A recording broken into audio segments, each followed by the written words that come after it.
inclusive education, create opportunities.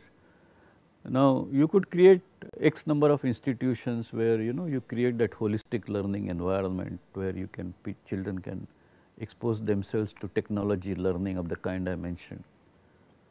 Can't think of doing that for every village in the city, in the country, or for every child who wants to learn. Now, you can't leave them aside, and it's important that we have this very high quality education brought to every student rather fast, because after all there are this aspirational growth, and we must cater to that aspiration. Now, I think ICT is a way of doing this fast. ICT is a way of reaching the highest quality education to the remotest person, the poorest student, and from that point of view, ICT is very important, and you can do several things. And there you can do in terms of the learning process, you can do in terms of education administration process. You can also devise your content.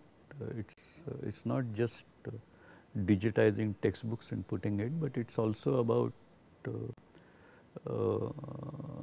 for example, you can now animate.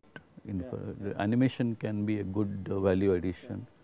You could also do simulation and visualization, which student can grasp the same content to a much better level. Cognition can be at a very high level. So there are these very important aspects of ICT, which also I think we should recognize. Doctor, now I will ask you a question which is very, very dear and near to you, for which you have faced a lot of opposition. Of course, it deals with energy production, specifically in our country, from thorium, if I am not wrong. Yeah. You are the champion who has every now and then you have stressed on this need, but on the ground zero, there is a lot of opposition from people wherever these reactors are planned or are being executed. What is your opinion on that? I mean, should still we as a country go forth? See, well, first let me address this question in the larger technological sense, and then come to energy. See, the situation is the following.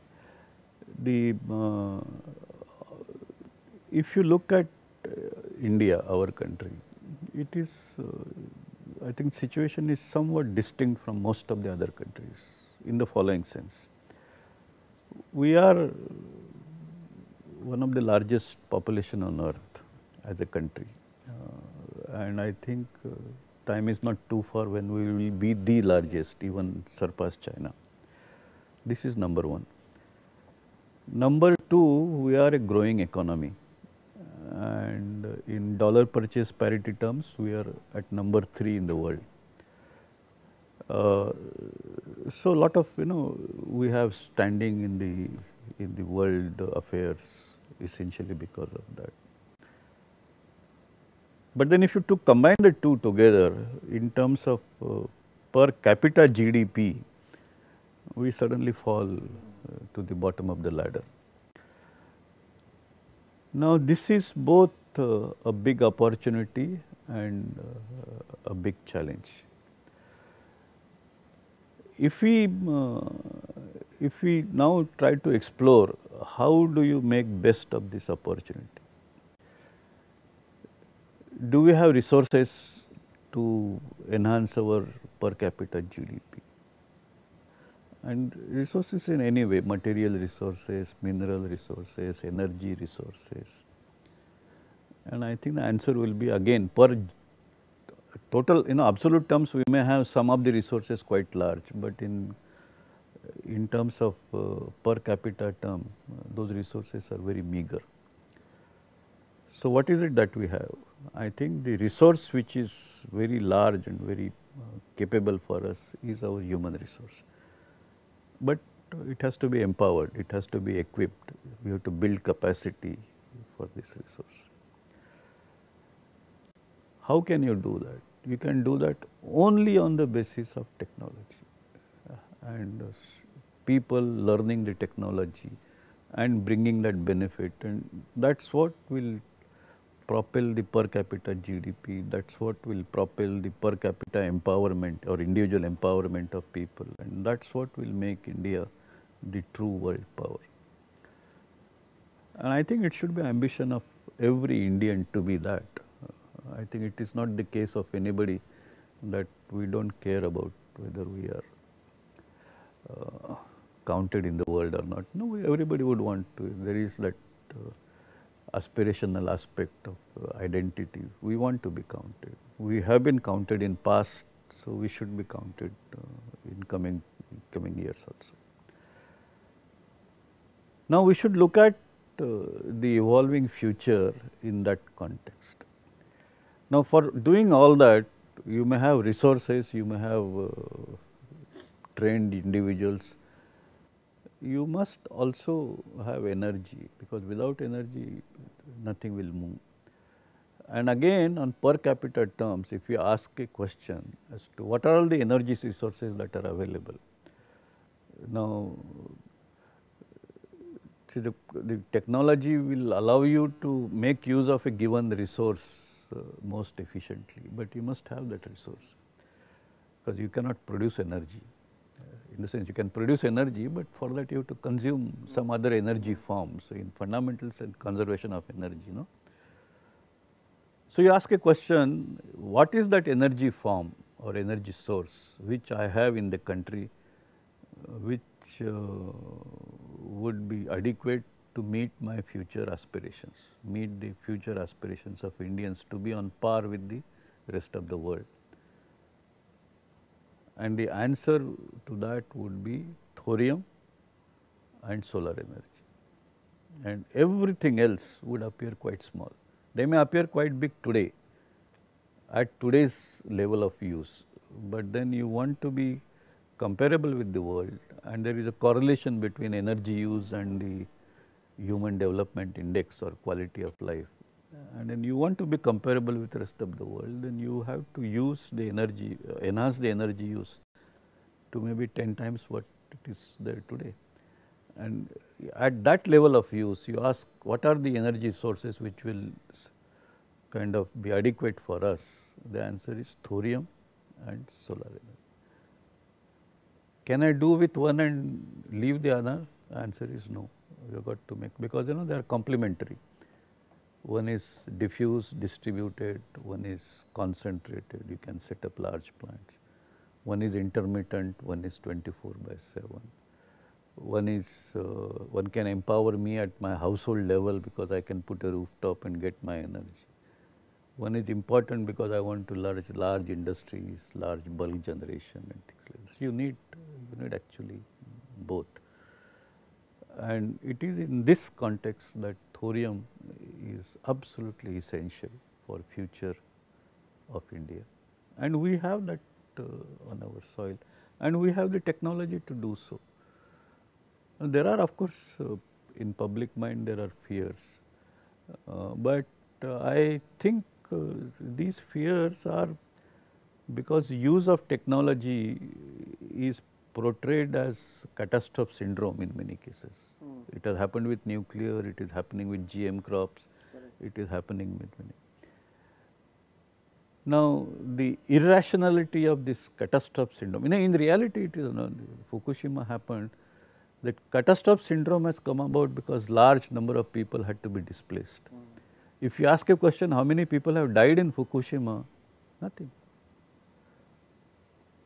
The tsunami which caused Fukushima has killed several thousands or tens of thousands of people. But how many have died because of radiation or because of nuclear accident? Nothing, zero. But because a lot of people had to be shifted, it has caused that trauma. And so you need to communicate with people. You also need to improve even further. No justification of it. I think we should think about things that even if Fukushima happens, it will not happen. And that has been The reactors have been reviewed, the reactors have been strengthened wherever they are, and it's a global process. It's not only India it has happened, it has happened all over. The civilization learns. The nuclear today produces around 16% of electricity worldwide, and it has been doing so for maybe 3 decades. So while this phenomena is real and we need to engage people, but you want, even for the mankind as a whole, but particularly we Indians, I think. But in your opinion, how many such reactors would be required? Well, I would imagine that if we have to meet India's energy requirement on an equilibrium basis, we will have to go to something like 5,000 kilowatt hours per capita, uh, and we are at around 800 kilowatt hours per capita, and translated in terms of total energy, it will come to something like between 1000 to 1400 gigawatts. 1 gigawatt is 1000 megawatts. Today we are at around 220, 240 gigawatts. So we have to multiply 4 times, but that is total.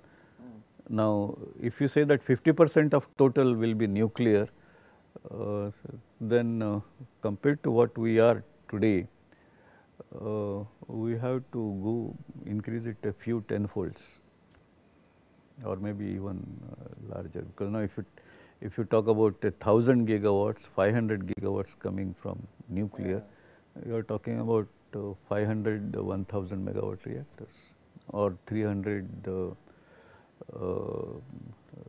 maybe And Dr. 1200 megawatt how fast should it be with this coal problem now coming up in different See, aspects? according to me, the Indian coal will run out in maybe 30-40 years. We already started importing coal, so 30-40 years we'll reach the same situation as we have with respect to oil, and the projections which I have are that in the year 2030, our import bill for oil, which is also demand will grow up, import bill for oil will go to 200,000 billion rupees. You can just try to figure out how much is that. And on coal also the import bill will grow. And then of course there is a global warming issue. Yeah. So clearly that's not the route one can pursue. So I think these are the sources available. Thorium is available in Indian landmass, solar energy is available on Indian landmass. So we should transform this to do. So there is actually great urgency in doing so. Alarming situation Dr. Kakodkar has put before us, and probably this is the reason that the new generation, the younger generation, the students should slightly think more of going to pure sciences rather than making a beeline for very well traditional professional courses, because it is only the scientist and the scientist who will be in a position to find a way out of this catastrophic situation that a person like Dr. Kakodkar envisages somewhere around 2030, which is not far from now, hardly 16 years. So, it is for all of us to think. Doctor, you have specially given your valuable time for Prudent Media. On behalf of everybody, thank you very much. Thank you so much.